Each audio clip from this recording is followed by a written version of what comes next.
सहना भवतु सहनौ भुनक्तु सह वीर्यं करवावहै तेजस्विनावधीतमस्तु मा विद्विषावहै ॐ शान्ति शान्ति शान्तिः गुरुर्ब्रह्मा गुरुर्विष्णुः गुरुर्देवो महेश्वरः गुरुरेव परं ब्रह्मा तस्मै श्री गुरवे नमः तस्मै श्री गुरवे नमः. Thank you all for being here. And I know last week we streamed from Chitrakoot. Did you all, were you there for that as well? Awesome. So last time we went through the initial essay in As I Think, and it was about dawn of our culture. Today's topic, we need more input from you here, specifically as Balavihar Sevaks, and that topic by Gurudev is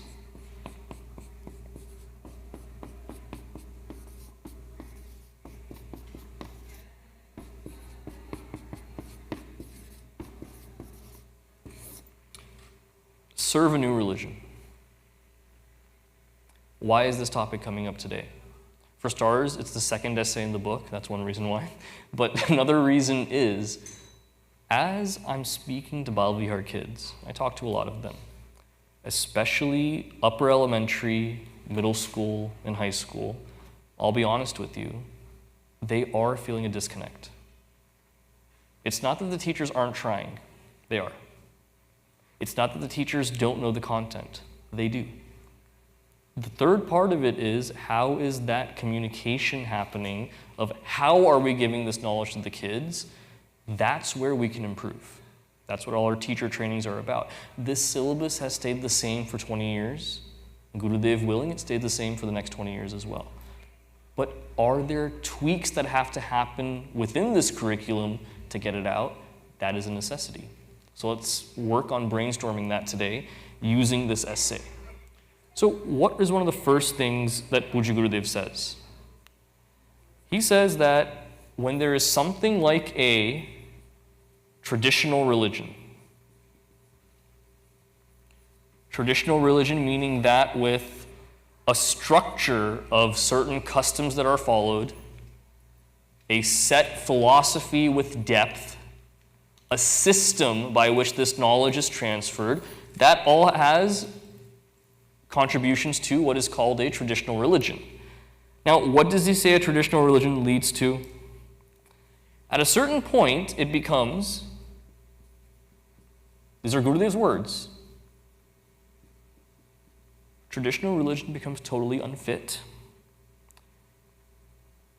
and ineffectual, having no effect when it comes to guiding the people. Traditional religion loses out on this now. So let's validate that for ourselves. If Gurudev says it, it's profound depth to it, let's personalize it then. So how many do we have so far? 1, 2, 3, 4, 5, 6, 7, 8, 9, 10, 12. Okay, let's have one group of 6 people here. So this is the dividing line here, okay? Line of control goes through this. Anandji, you can pick whichever side you want. You have that freedom today. So since Deepalma's here, you go on this side then. I'm looking out for him. Hey, I'm looking out for him. Labor Day camp in the kitchen the entire time you were there. So, so he'll be on this side. So all of you over here, and Ramji has joined this side as well. Awesome. All of you on this side over here. Get in a circle. Take 3 to 4 minutes to discuss the following questions. In what ways is this true? How have certain traditions within Sanatana Dharma made it ineffectual for this next generation?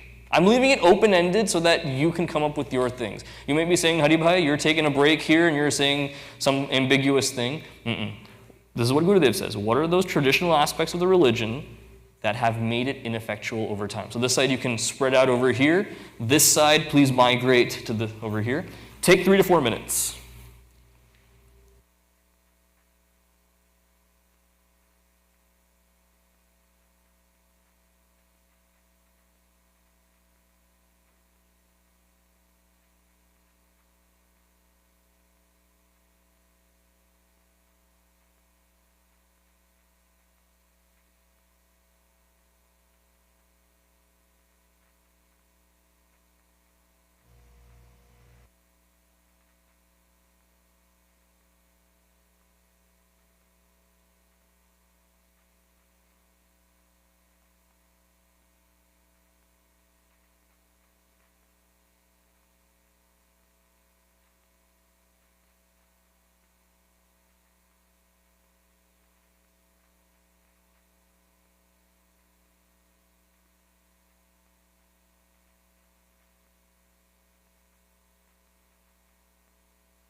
All right, time to share with the whole class now. You can just turn around wherever you are. So, should I come up with team names? Today's Janmashtami, so Team Madhav, Team Keshav, okay? That's what we'll do. Team Madhav, Team 1. What did you come up with? What are some traditional aspects that have rendered the religion ineffective today?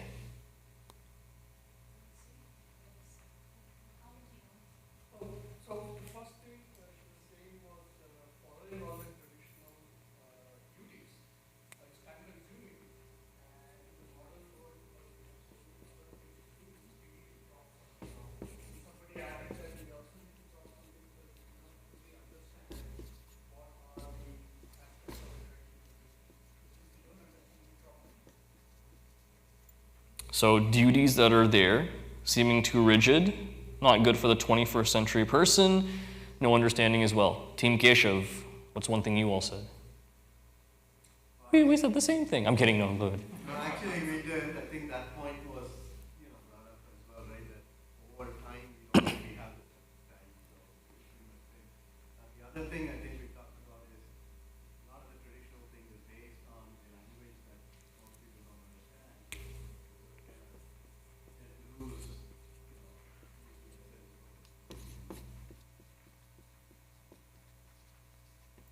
Which, thank Gurudev that he taught in English, didn't he? Or, there's no way I would be on this path. I mean, biggest blessing. Yeah.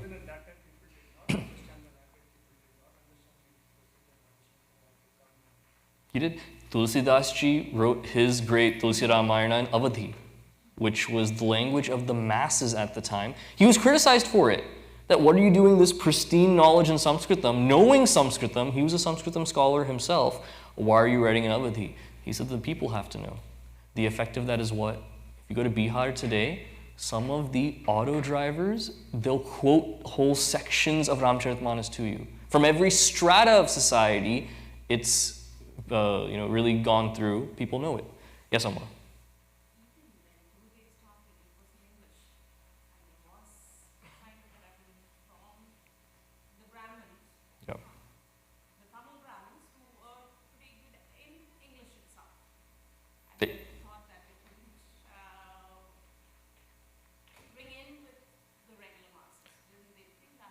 One Mahatma wrote him a letter saying, you're speaking the Paishanchika Bhasha, the foreign language.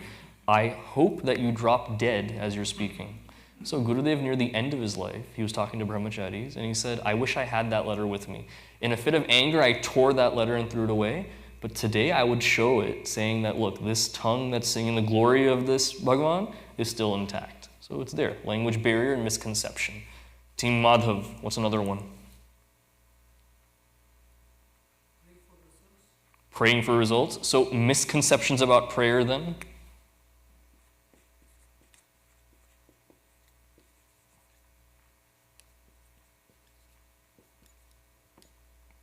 Goes down here, lack of knowledge. One more from the final team. What would you say? Team Keshav.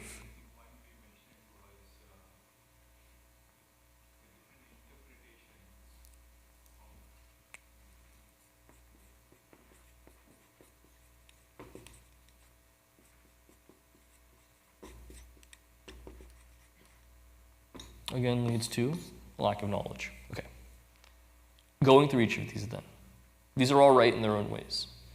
Duties that have been prescribed, we take those in two ways. Either it's, I can't perform this duty, therefore I feel guilty about it. Because of that guilt, I say I'm not fit to be a Hindu, I'm not fit to do any sadhana, I get away from it completely. That's one standpoint.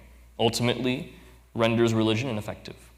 The other standpoint is all of these different aspects of duties I'm expected to do that is so rigid, it's so old-fashioned, it doesn't gel with the lifestyle I have right now, therefore, I can't perform these duties, which also takes me away from the religion. Now, what's the lack of thinking and clarity in this one? Hinduism is not a religion that says just because you don't do prescribed duties, you're damned to hell for eternity. That's not what Hinduism says at all. It, if anything, pratyavaya dosha, which is that dosha, the fallacy that comes from not performing duties, it leads to certain effects, but there's always a way to rise. No one is ever damned to hell for any eternity or anything like that. There always is scope for improvement. There always is a way to rise. That's why there's punya balancing out papa. That's one part that we miss out on when this guilt comes in or feeling it's not necessary. The other is, Sanatana Dharma does it have do's and don'ts in Sanatana Dharma?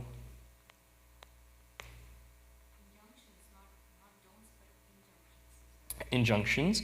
And if you don't do it, the result is given. If you don't do this, this will happen. Like Sattarayana Puja Katha would always scare me as a kid. Every one of those 5 stories, every fool promises, I'll do your vrata, and they don't do it, and then their ships sink, their kids die. Various things happen, whichever version you have. That scared me so much. Why are we fearing Bhagavan? For me, at the lowest level that I am right now, that fear has to be there. Okay? The only reason I respect my parents when I'm a kid is the fear is there. They'll take my toys away if I misbehave. I'll behave for this one day then. That's how we are. In front of Bhagavan, I'm still a child. I have to have that kind of fear in my immaturity. As I rise then, I understand what is the actual point of prayer then. Because in Aartis, we beautifully say this. What do we say? Bhagavan, you're Sarvagnya, all-knowing.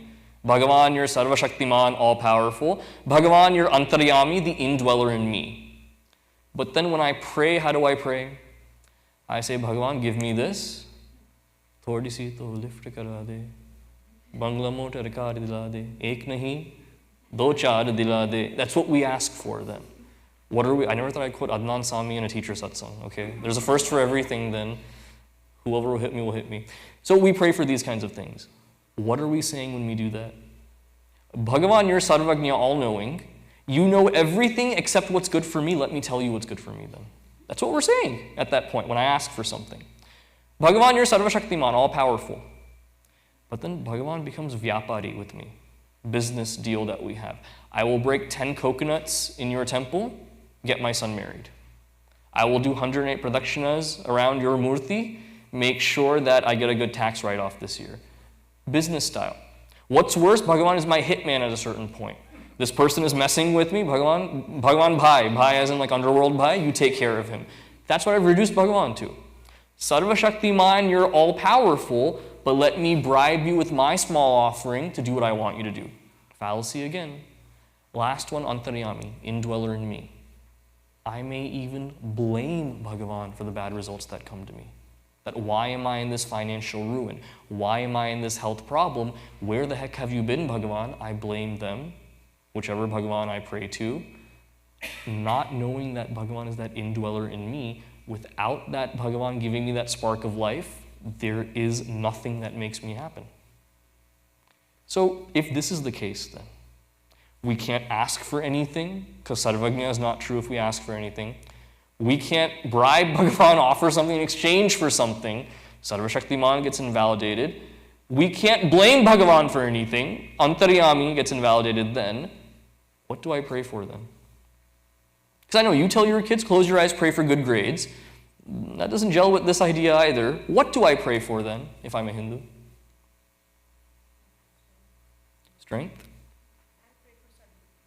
Sadbuddhi. May I have that even-mindedness. Bhagavan Shri Adi Shankaracharya in one of his texts says, for a mature sadhaka, there's only 2 prayers to give. One is gratitude. Thank you for everything you've given me. To give me this functioning intellect, to even ask for Satbuddhi, thank you for giving me that. For giving me this opportunity to worship you, thank you for everything. The next prayer is, give me that strength so that I have vairagya from this world and I attach myself to only your feet. Give me that strength. That's the only 2 prayers to have, according to Bhagavan Shri Adi Shankaracharya ji. So, whether it's duties or what that prayerful mindset is, misconceptions about both have led to religion being ineffectual. When it comes to language, I ask the kids this for the next few generations, speaking to them. When you all have kids, let's see how the culture will stay alive. How many of you speak a different language at home or understand at least? And they raise their hands. How confident are you that you will pass on your language to your children?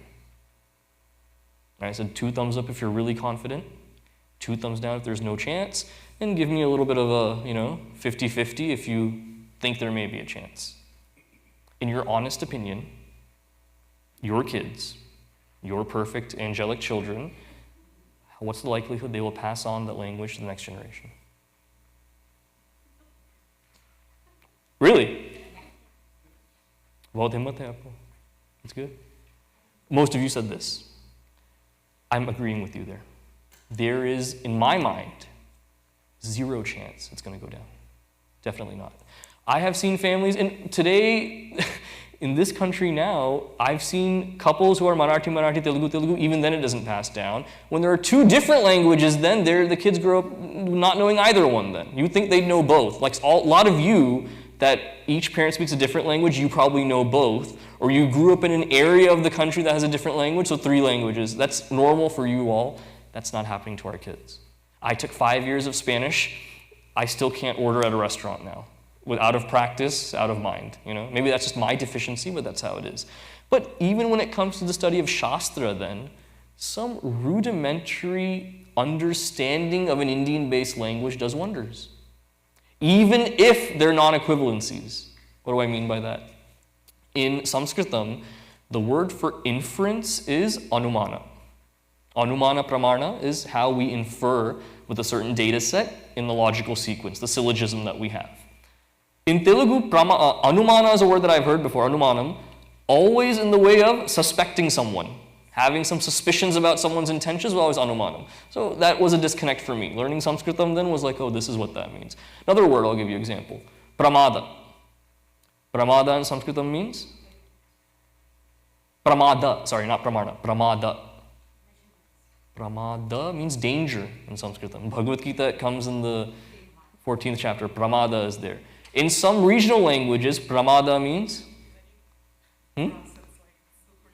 Superlative of something. Pramada, we say. So those disconnects were there. What to talk of a kid that doesn't even understand the context of a regional language? How much sense will something like Sanskritam make? So English is our only haven then for the future. That's made it ineffectual. Someone like Thomas Babington Macaulay, who ruined the Indian educational system, he said the first thing you have to do is take Sanskritam out of the curriculum. If you take the language out of that, make them all English speakers, make them aspire to learn only English, their religion will die away, we will dominate in this land. He knew that in 1836. Did his prediction come true? You bet it did. Definitely did. Now the last one. This is one that comes up in Panchadashi also, this objection.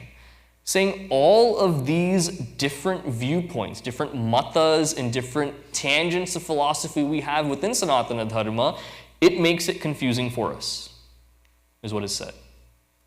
To an extent, that is true. When there are conflicting viewpoints, astika, nastika even, we translate as what? Astika as a theist, and then nastika as atheist.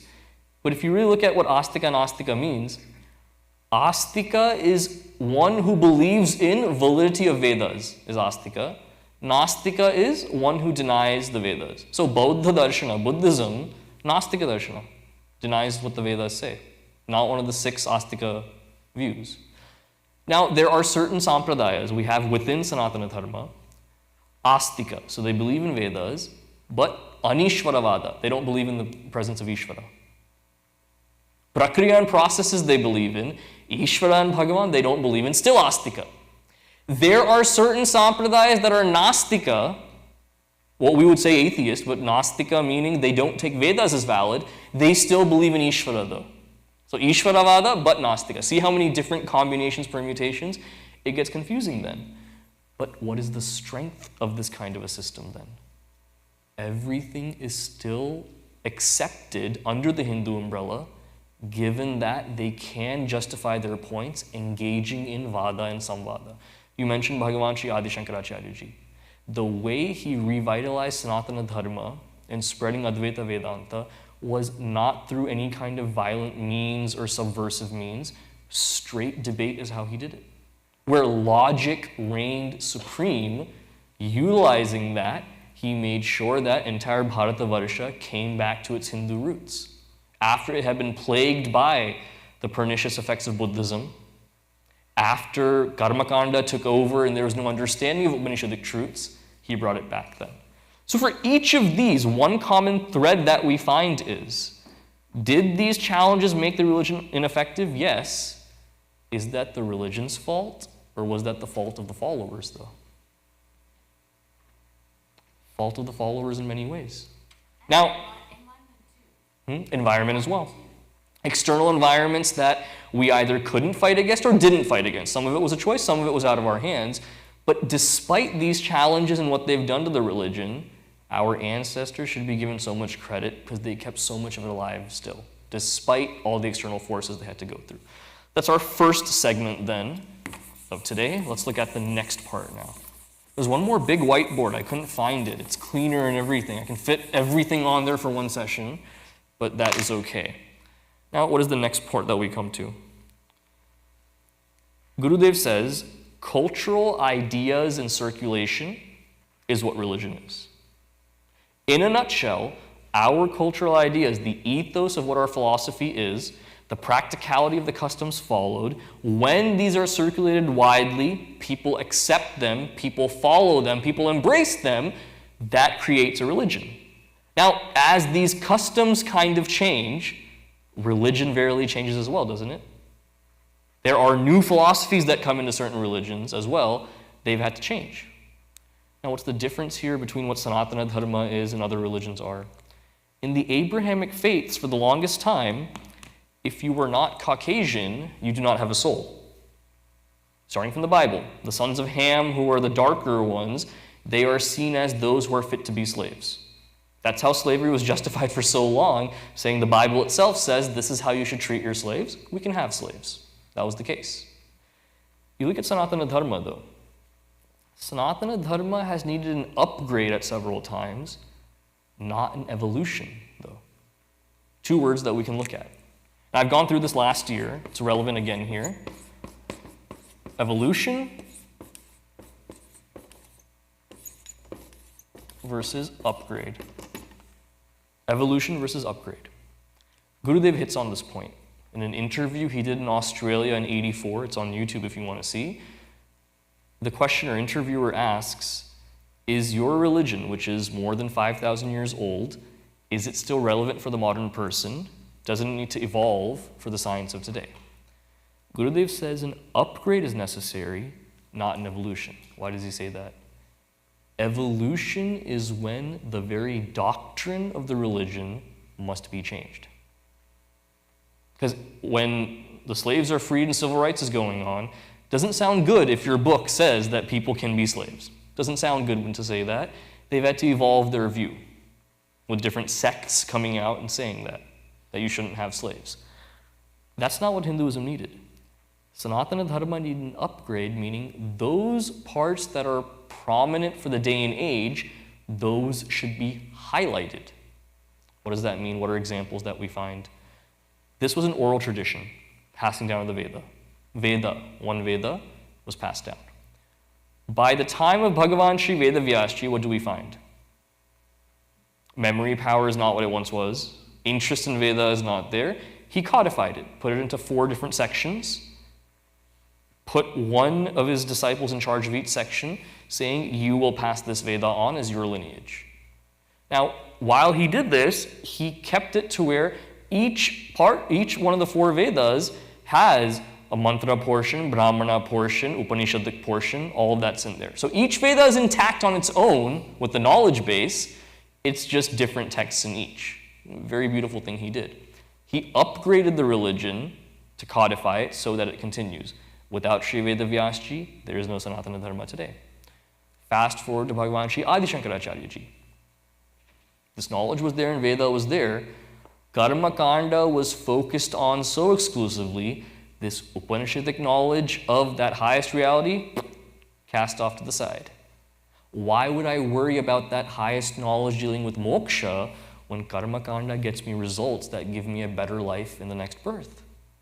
Which it's so foolproof, why do I care about moksha? And then Buddhism coming in and dismantling the Veda, he revitalized all of that. Without Bhagavan Sri Adi Shankaracharya Ji, there would be no Sanatana Dharma today. Fast forward even more, Swami Vivekananda Ji. The Western view of anything was taking dominance at that point in the world. Whether it was medicine, whether it was inventions, economics, government, religion, the Western viewpoint was what was being more and more respected and accepted.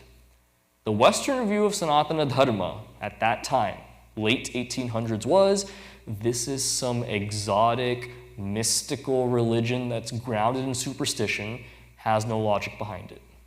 You read those Western writers at the time, that's what they're writing about Hinduism. One Vivekananda comes to Chicago in 1893, puts these people to shame, showing how much logic there is in Sanatana Dharma. It's fully based on irrefutable fundamental principles. Without Swami Vivekananda, there would be no Sanatana Dharma today. Then fast forward to the fourth one, or as our example, Pujya Gurudev Swami Chinmayananda.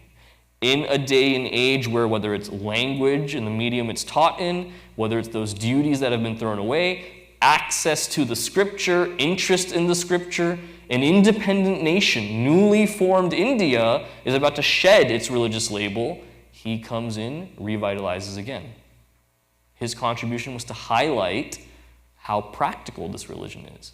So see, each of these four figures highlights Sanatana Dharma in a different way. That's the upgrade that they're doing. It's not an evolution that it needs. Now, that being said, what is the next point Gurudev makes in his essay? He says, methods of training, this is where we come in as Balvihar Sevaks here, methods of training should always depend upon the type of trainees entertained. Methods of training should depend on the ones who are being trained. Or else I have a certain way where I say I have 3 departments that I have. When I teach a class, 3 things I think about. First thing I think about is, what is the material? Second is, how much time do I have to teach it? If I want to teach the Matsya Avatara for 6 weeks, I can. There's enough content in Srimad Bhagavatam for that, but that's not, good for our system here where we have a syllabus going, so time is also important. Third is, perhaps the most important one, who is my audience? What is the way that I'm teaching this? Now, this has relevance, the audience portion, because of practical reasons. 3rd grade, what's our topic? That means no 3rd grade teacher is here if it took that long to answer. Oh, you are? Oh, sorry, my bad. Okay, 24 Gurus of Bhagavan Dattatreya. One of those is named Pingala. What is Pingala's profession? That's what we see in the book. In Srimad Bhagavatam, what is her profession? Prostitute is her position. That's in Bhagavatam clearly given. What does Bhagavan Dattatreya learn even from her? She's looking out her door all night long waiting for a client to come. And then she herself realizes, I'm debasing myself for something lower when there's something higher I can pursue. What am I doing with myself? Seeing that clarity come about, Bhagavan Dattatreya is inspired saying, I can learn something from her. She is even my guru. Now, we can't explain this to a 3rd grader. It doesn't work that way. Practical reasons, audience has to be kept in mind. In a similar way then, when it comes to other concepts, the concept of Maya, for instance, for 12th grader self-fulfillment, that's a tough one, isn't it, to go through that, a lot of questions, everything. If I sit there and my method of teaching is I go through Gurudev's book, read a paragraph. Do you understand? Yes. I go through. Do you understand? Yes. That's how a whole class goes. I'm not ridiculing anyone. I've seen classes go that way. What has the student gained from that class then? Literally nothing. They've sat here for a whole hour, but nothing has happened. So let me write some things on the board before our next breakout session right now in your same groups. Let's see what we can come up with in brainstorming here. Because what are some of the problems I'm seeing then when it comes to the method of instructing the trainees? And let me read the rest of this quote so there's more relevance here. Methods of training should always depend upon the type of trainees, the available institution in which they have to be housed and trained, and purpose for which the trainees will ultimately be called upon to act. The space that we have, the type of temperament of the people being trained, And what will they be called to do ultimately? That's an important one. So keeping that in mind then, what are some of the common disconnects that we're seeing then? One is unrelatable examples. They say the examples that we hear from the teachers doesn't really relate to our lives. May have related to their lives, but not really ours. That disconnect is there. Another one is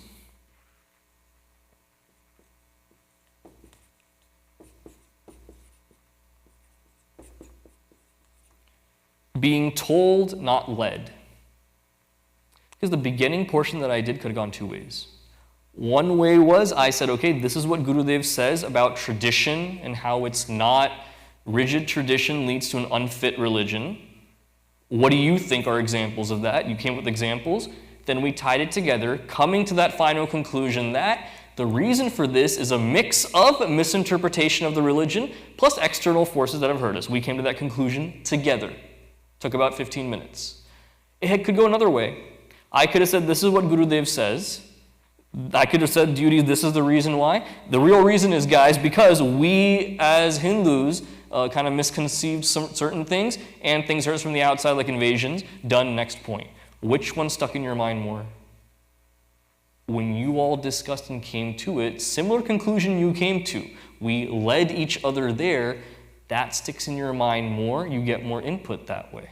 So being told, not led, is one feedback that we're getting. Third one then.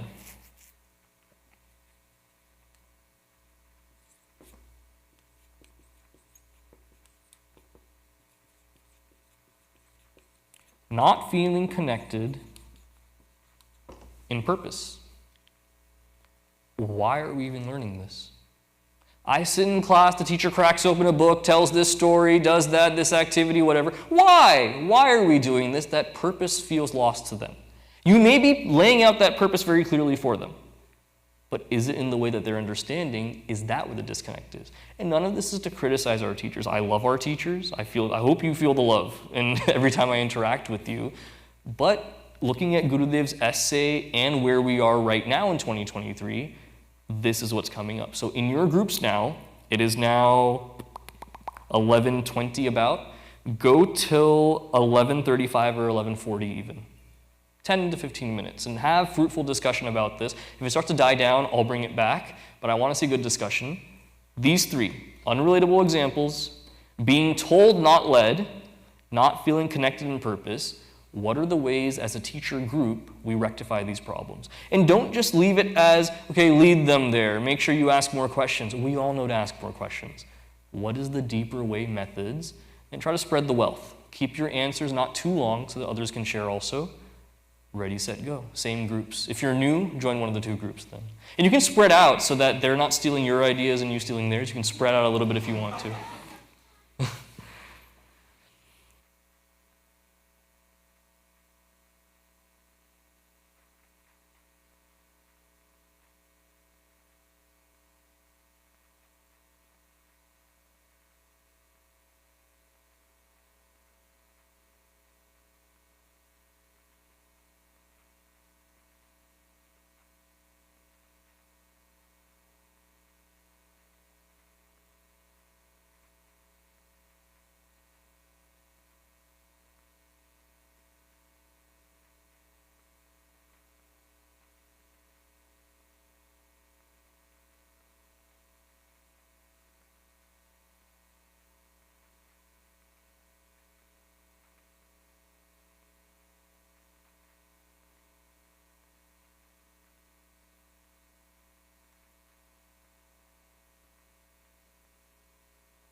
All right, hope you had a good discussion. Let's turn around and go further then. So again, I'll hear for each of these from each group, and then I'll write something down, I guess. All right, Team Keshav then. When it came to unrelatable examples, what was your diagnoses? What was your solution? What did y'all talk about? Zorse. Yes. How are we relating to you as you are our new teacher? Right? Okay. Do we have the connectivity? Are we, has school has been talking about Taylor Swift and others? So we have to be we have to connect Hassan with that range wherein we have to come to that level.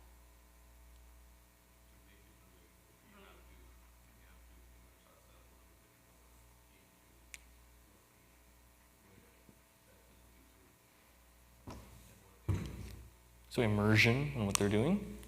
Team Madhav. Same thing, immerse more and relate to the current examples that's going on. Ask them about current topics, current things that are happening in the world, right? And if we can relate it to that, Current examples in the world or their world? There have been times with high school classes I've brought up the BP oil spill, stuff like that. They just stared at me. I'm like, do you guys not read news? Like, do you not know what's happening? They don't. They really, their lives exist on TikTok and stupid Instagram. Doesn't go beyond that. You had something else? so that's where we discussed how not just as teachers we are teaching, it needs to be parent involvement as well because teachers we can teach, but they go afterwards like they forget about the topic. But if there's parents involved, like when we pick kids from school, we ask them what did you do in class, homework and all. Same thing, we ask them. Although we don't give homework here, but at least as parents we can ask them what did you learn. Right. What are your thinking? What are your thoughts about it? And then explain also as parents, right? So that involvement. Like a healthy conversation. Yes. Now, when it comes to the immersion and finding example, I'll come back to you. When finding the examples that we look for example, this week on Friday, we're going to do a workshop on self-discovery looking inward. The activity we're doing is a musical analysis of Taylor Swift and Kendrick Lamar. Kendrick Lamar's a rapper, so their music. Now, one thing I want to make very clear. The approach is not that we're looking at their lyrics and music and saying what they're saying is Vedanta, what they're saying is what you're learning in Hinduism. That's not where we're going with this. My point is, in self-unfoldment, there's a whole section on introspection, inversion, these kinds of things. There's a whole 4-point process that's given there. In that introspective process, it demands honesty from the person introspecting. It demands putting words to thoughts. Like, I feel an emotion sometimes. I say, how do you feel? I just feel bad. What are you feeling? And then you stop talking to them. There's no words to what they're feeling. Can I label what I'm feeling to go deeper into it? The process we're going through is these two artists and musicians, they have this reflective capability that they've sustained for more than a decade, each of them, with their albums released. Where evolution of their psyche, where they come from, where they want to go, what are their triggers, what are their insecurities, all of this they've laid out in their music, especially Taylor Swift, you know? That's all it is about this guy left me, that guy left me, but there's something deeper as well in there about growing up in that whole process. Looking at their introspective capability, this is an example of looking inward. How do I turn that to looking inward as a sadhaka? That's the point we're making here. I want to make that very clear. It's not that looking at the lyrics and saying, yeah, this is Vedanta also. No. This is how introspection is done at the plane of existence here. For that higher introspection, that same honesty, that same looking at insecurities, all of that's required. How do we do that for ourselves? That's the point of it. So immersiveness is there. Bring it back to what our goal is and what we're doing, okay? You had one point, Amma. Yes, I have multiple questions. Mm-hmm. How has we, I mean, we are not as young as you, most of us, and has we had to see this in within ourselves and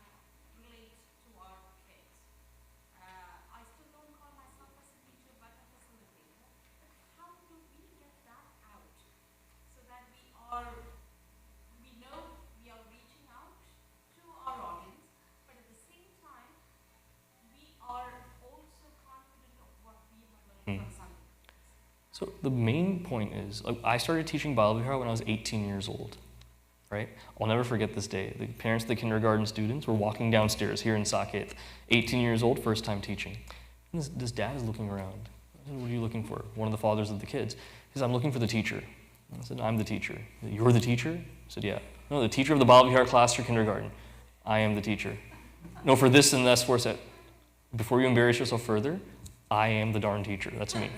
So it was surprising that someone so young, why are they teaching? So as chicks, we had to go through that our entire time as teaching. That you're American born, so you don't know our Hindu Sanskriti. That was one thing that was there. You are young, therefore no life experience. How can you teach? These are the questions that would come up from several parents throughout the time.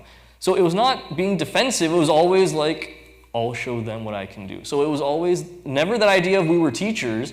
We were also students, but that kept us kind of humble and grounded at that point. The moment I feel like I'm teaching is the point where it all falls apart then. Am I learning with the kids and reflecting in class? Or is it that I know all of this and I'm teaching? And there's a really easy way to figure out which camp I fall into. Answer this for yourself. Don't answer it with a raised hand, because honesty is best when it's internal, I guess, at this point. In your teaching, how many of you have taught the same grade for more than 2 years in a row? Okay, you've been with the same grade. Now answer this for yourself. Every year, do you find new activities, new methods of teaching, new ways of doing things? Or do you stick with what you've done for years and years and years and years? Honestly answer yourself. That's our answer right there. If I'm changing and upgrading as the kids change going through it, that's where I'm really immersing and reaching out, because I'm looking at new things. I've had teachers honestly tell me, I've taught this grade level for 10 years, I do the same exact thing I've done every year. They're proud of it too. Because what I've done is perfect that first year, I've sustained. Okay, you haven't changed at all. Your teaching hasn't changed. Has this generation of kids changed? You bet it has. In 2 days, we're observing the 22nd anniversary of 9/11. Those of you that were here in this country at that time, you know the amount of fear that gripped us, fear of the other, the kind of racism that we as kids, I was 8 years old when it happened. So middle school after that and everything, you know how much racism we had to deal with because of that? The kind of comments we'd get of terrorists or things like that. Where we went to a plane museum with my school, they made a joke about me that don't go sit in the cockpit, you guys fly into buildings. I said, first of all, that's not my people, you idiot, but I got in trouble for saying some bad things to him, but I don't regret it. If I'm being honest, I do not regret saying those things. But that's what we had to deal with. If I bring up 9/11 to these kids who are high schoolers, like at the camp we were just talking about it, they don't know head or tail of what we went through at that time. For them, it's something confined to a history book. Like when I read about the Cold War, it's like so remote and something that I have no effect of. They're the same way with 9/11. So like that, as kids change over a whole generation, what their mindset is, because it's not just 9/11 the event, the idea of fear being the other, racism, not being a proud Hindu, all of this ties into there. They have a completely different paradigm. So as we teach for a sustained time, we have to move as the kids move. All right, with a couple minutes left then, we'll go to this one later on purpose. There's a whole spiel I have to give. But this one then, being told, not led, what was your diagnosis of that? Let's start with Team Madhav here.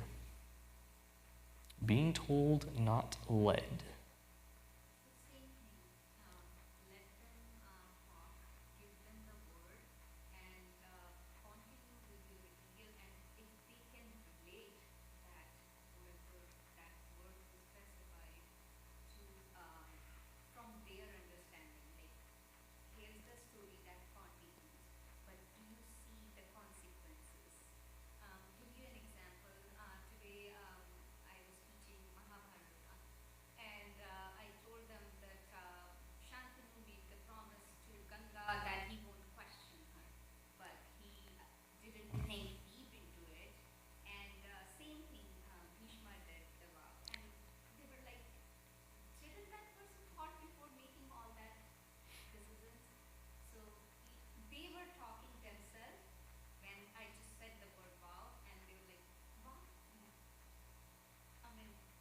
True.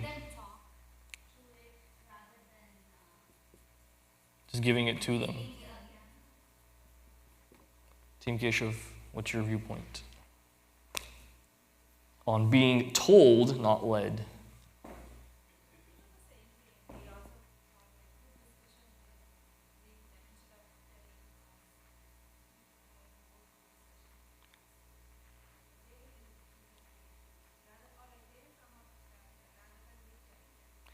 And up until 4th grade, that discussion is harder to do. I fully agree with that. They go tangential, they'll bring in other things, stuff like that. Up after 8th grade, it's hard to do because they don't want to share anything at all, because trying in a Bal Vihar class and actually expressing makes you get ridiculed by other kids. That's something kids have told me directly. They stop sharing because the other kids make fun of them saying how you try in Bal Vihar.